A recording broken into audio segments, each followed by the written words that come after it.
صلاحیت ہر انسان کے اندر ہے, ہر نوجوان کے اندر ہے.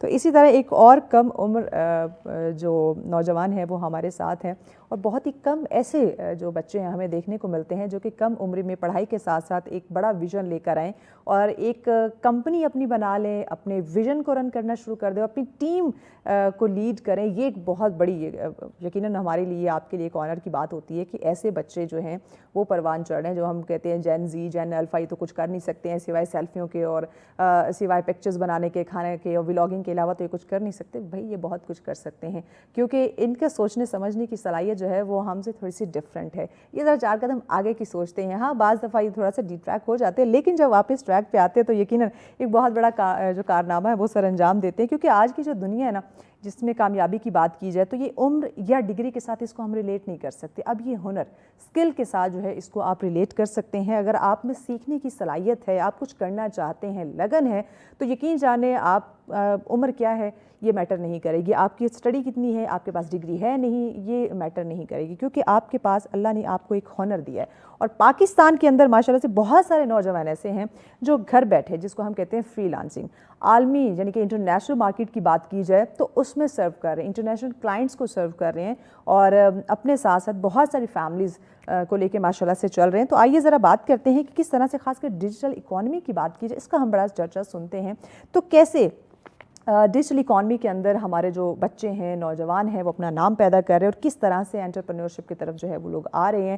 اس میں اوبویسلی کچھ چیزیں ہوتی ہیں جو ہمیں سیکھنی ہوتی ہے. جب ڈیجیٹل اکانومی کی بات کرتے ہیں یا آن لائن بزنس کی, یا آپ ای کامرس کی بات کرتے ہیں, کافی سارے اس میں چیزیں ہوتی ہیں جو ہمیں سیکھنی پڑتی ہیں. تو آئیے ذرا ڈیٹیل میں اس پہ بات کر لیتے ہیں کہ کیسے انہوں نے اپنے سفر کا آغاز کیا, پھر کس طرح سے یہ باقی نوجوانوں کو گائیڈ کرتے ہیں, اور کیسے جو آپ لوگ سن رہے ہیں, آپ کے بھی اوبویسلی بچے ہیں, آپ بھی چاہیں گے کہ وہ گھر بیٹھے جو ہے وہ اچھے خاصے پیسے کمانا شروع کر دیں, کیونکہ ہر انسان آج کل کامیاب ہونا چاہتا ہے. تو کچھ ٹپس بھی ہم ان سے لیں گے. ہمارے ساتھ ہیں جی بہت ہی کم عمر, ماشاءاللہ پڑھائی کے ساتھ ساتھ جیسے میں نے کہا کہ اپنی ٹیم کو بھی رن کر رہے ہیں, فلک شیر امین ہمارے ساتھ. السلام علیکم. وعلیکم السلام. کیسے ہیں فلک؟ اللہ کا شکر, آپ کیسے ہیں؟ میں بالکل ٹھیک ٹھاک. فلک مجھے بتائیں کیسے, مطلب سفر کا آغاز آپ کی عمر کے, جب ہم تھے ہم تو صرف پڑھائی میں مصروف تھے, یہ نہیں سوچا تھا کہ انٹرنیشنل مارکیٹ کو ہم کمپیٹ کریں گے, وہاں کے کلائنٹس ہوں گے, اپنی کمپنی بنا لیں گے, پھر ایک ٹیم جو ہے ایک اس کو لیڈ کرنا. تو یہ سفر کا آغاز کیسے ہوا؟ کیا کسی کو دیکھ رہے تھے, فیملی میں کوئی ایسا تھا جس کو دیکھ کے آپ کو شوق لگا؟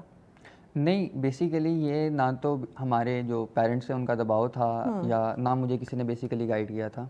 یہ ایک خود ہی میرے اندر ایک آپ کہہ سکتے ہیں آگ تھی جو میں نے کچھ کر کے دکھانا تھا. اینڈ شروع سے ہی like when I was in 9th class مجھے اپنے فیوچر کی بہت ٹینشن ہوتی تھی کہ میں آگے جا کے کیا کروں گا, لائک میں نے اپنی لائف میں آگے کیا کرنا ہے. میں لائک دوسروں کی طرح, ٹینشن 9th کلاس سے شروع ہو گئی؟ جی 9th کلاس سے شروع ہو گئی تھی. اینڈ اس ٹائم میں لائک یہ سوچتا تھا کہ کیسے لوگ گھر بیٹھ کے اپنے لیپ ٹاپ سے فری لانسنگ کرتے ہیں, انٹرنیشنل کلائنٹس کے ساتھ ڈیل کرتے ہیں, وہ بھی لائک گھر بیٹھ کے. سو ادھر سے بیسیکلی میرا جو انٹرسٹ ہے اس فیلڈ میں وہ بڑھا, اینڈ ادھر سے میں نے پھر اسٹارٹ کیا. اینڈ جو میری اسٹارٹنگ تھی وہ اسٹارٹنگ تھی ای کامرس سے, ٹھیک ہے, دراز سے. اینڈ ادھر سے میں نے اسٹارٹ کیا تھا, اینڈ بہت کم ٹائم میں نے اس چیز کو سیکھا. میرے پاس بیسیکلی میں نے کوئی مہنگے کورسز وغیرہ نہیں پرچیز کیے تھے, یا کوئی اس طرح کا میرے پاس مینٹور نہیں تھا. تو کہاں سے سیکھا؟ میں نے سیلف لرننگ کی یوٹیوب سے سیکھا. یوٹیوب سب سے لائک لرننگ کا سب سے بڑا پلیٹ فارم ہے یوٹیوب. یوٹیوب سے آپ کو ہر چیز لائک سیکھنے کو ملتی ہے. سیلف لرننگ سب سے پرفیکٹ ہے, کیونکہ جب آپ سیلف لرننگ کرتے ہیں وہ آپ بیسیکلی ان ٹیکٹکس, ان جو مشکلات ہوتی ہیں ان سے گزرتے ہیں, اینڈ اس ٹائم جو آپ کو ایکسپیرینس ہوتا ہے وہ بہت اچھا ہوتا ہے ایز کمپیئر ٹو اگر آپ بیسیکلی کوئی پیڈ کورس لے لیں یا کوئی اس طرح کی چیز لے لیں. تو اس ٹائم پھر میں نے سیلف لرننگ کی ای کامرس میں نے اسٹارٹ کیا, اینڈ اس ٹائم میں نے دراز سے اسٹارٹ کیا تھا, جو آج کل بیسیکلی ایک پلیٹ فارم ہے, شاپنگ پلیٹ فارم ہے دراز. اینڈ اس ٹائم بیسیکلی جو میری پروڈکٹ تھی پاکستان میں 2nd موسٹ سیلنگ آئٹم میں گئی تھی اپنی کیٹیگری کی. ٹھیک ہے. اس کے بعد پھر لائک میں نے پڑھائی کو بھی ساتھ ساتھ کنٹینیو کرنا تھا, اس وجہ سے وہ تھوڑا سا ہو گیا تھا تو فیملی نے نہیں کہا تھا کہ ٹھیک ہے مانا آپ کو اپنے فیوچر کی ٹینشن ہے, آپ میں ماشاءاللہ ٹیلنٹ ہے, لیکن پہلے اپنی اسٹڈی کمپلیٹ کرو بعد میں شروع کر لینا, کیا اس طرح ان کا کوئی پریشر نہیں آتا؟ بیسیکلی پیرنٹس کو کانفیڈنس تھا میرے پہ, ٹھیک ہے, اور ان کو پتہ تھا بیسیکلی میں بیلنس کے ساتھ چل رہا ہوں, ساتھ ساتھ اسکلس پہ بھی فوکس کر رہا ہوں, ساتھ ساتھ پڑھائی پہ بھی فوکس کر رہا ہوں, کیونکہ بیسیکلی میں نے اپنے اسکول میں ٹاپ بھی کیا تھا, ٹھیک ہے, اینڈ جب میرے میٹریکولیشن کا رزلٹ آیا تھا میں نے ٹاپ بھی کیا تھا, اینڈ ساتھ ساتھ اس ٹائم میرے پاس یہ تھا جیسے ہی میرا رزلٹ لائک آیا میٹرک کا, میرے پاس ایک پاتھ وے تھا کہ میں نے یہ چیز کرنی ہے, آگے اس کو پروسیڈ کرنا ہے, لائک میں نے اپنا کوئی ٹائم ویسٹ نہیں کیا, میں نے اپنے اسکلز میں لگایا اینڈ یہ ساری چیزیں. یہ بہت بڑی موٹیویشن ہے, خاص کر ان بچوں کے لیے, ان نوجوانوں کے لیے جو کہ ڈگری حاصل کرنے کے بعد بیٹھ جاتے ہیں, سی وی ادھر لے کے گھوم ادھر لے کے گھوم, ہمیں نوکری نہیں مل رہی, اور یہاں پہ بچہ میٹرک کرنے تک جو ہے وہ اسٹیبل ہو چکا تھا. ایسے ہی ہے, یعنی آئی تھنک ایسی سوچ ہونی چاہیے ہر بچے کی. بالکل. تو اچھا, یہ جو آپ کے ساتھ کچھ ٹیم کنیکٹ ہوئی ماشاءاللہ سے, یہ 23 پلس کی آپ کی ٹیم ہے, ذرا اس بارے میں بتائیں کہ ٹھیک ہے اپنے آپ کو اسٹیبل کر لینا, اپنے آپ کو آگے لے کے چلنا, عالمی مارکیٹ کے اندر خود کو منوا لینا, انٹرنیشنل کلائنٹس کے ساتھ جو ہے وہ ڈیل کرنا, اپنے تک بات ٹھیک, اوکے فائن, لیکن کمپنی کو رجسٹر کر لینا, پھر ساتھ میں اور بہت سارے لوگوں کو لے کے چلنا, یہ ایکسپیرینس کیسا ہے اور اس کو کیسے مینیج کرتے ہیں آپ؟ بیسیکلی گروتھ آپ لائک اگر آپ نے بڑے لیول پہ گروتھ کرنی ہے تو آپ کبھی بھی اکیلے گروتھ نہیں کر سکتے, آپ کو بیک اینڈ پہ کوئی نہ کوئی ٹیم ریکوائرڈ ہوتی ہے. فار ایگزامپل اگر آپ کلائنٹ ایکوزیشن کرتے ہیں تو کلائنٹ کو بیسیکلی جو ہم نے ورک ڈیلیور کرنا ہوتا ہے اس کے لیے ہمیں ٹیم چاہیے. سو فار دیٹ لائک میں نے کمپنی رجسٹر کی, پہلے تو یہ میری مما کے نام پہ تھی, ٹھیک ہے, میں اس ٹائم تقریباً 15-16 سال کا تھا. اوکے, یعنی کہ 18 پلس نہیں تھے, سو دیٹس وائی پہلے اما کے نام پہ.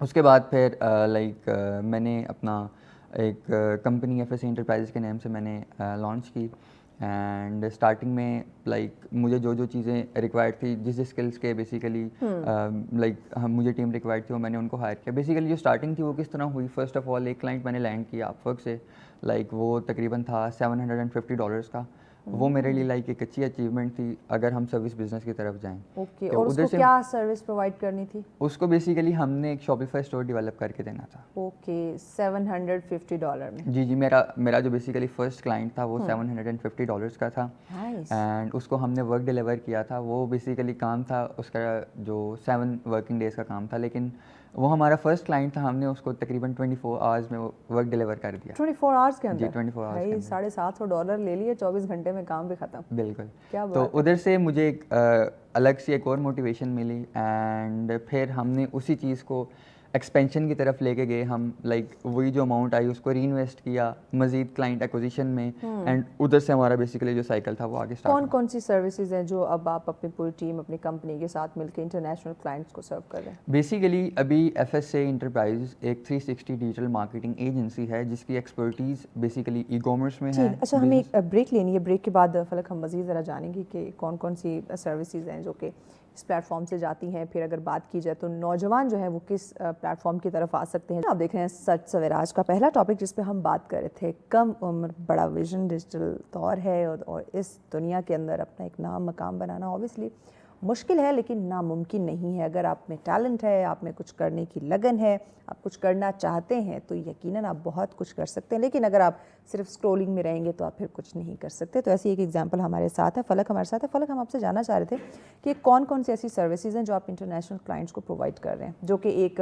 آج کے ہمارے خاص کر نوجوانوں کے لیے بڑی وہ ہیلپ فل ثابت ہو کہ ڈفرینٹ پلیٹ فارمز ہیں, ڈفرینٹ سروسز ہیں, اگر کوئی کسی ایک میں بھی فٹ ہوتا ہے تو اوبیسلی اس کی زندگی بن جائے گی.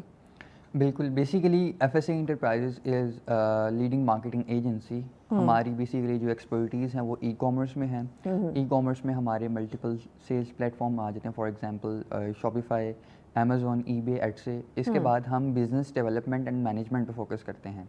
فار ایگزامپل اگر آپ کا بزنس اسٹک ہے 1 ملین پہ, 5 ملین پہ یا 10 ملین پہ, ٹھیک ہے, تو ہم تھرو پرفارمنس مارکیٹنگ اس کو امپروو کرتے ہیں. فار ایگزامپل اگر وہ 10 ملین پہ ہے تو ہم پرفارمنس مارکیٹنگ کے تھرو اس کو 20 to 30 ملین پہ آگے لے کے جاتے ہیں, اپ اسکیل کرتے ہیں. اینڈ اس کے علاوہ ہماری جو ایکسپرٹیز ہیں وہ social media, marketing and management میں ہیں. Okay. And F S A enterprise basically worldwide serve کر رہا ہے. ہمارے بیسیکلی 4 کنٹریز ہیں جدھر ہم سرو کر رہے ہیں. ہم پاکستان میں سرو کر رہے ہیں, UAE میں, اس کے بعد UK اینڈ USA میں.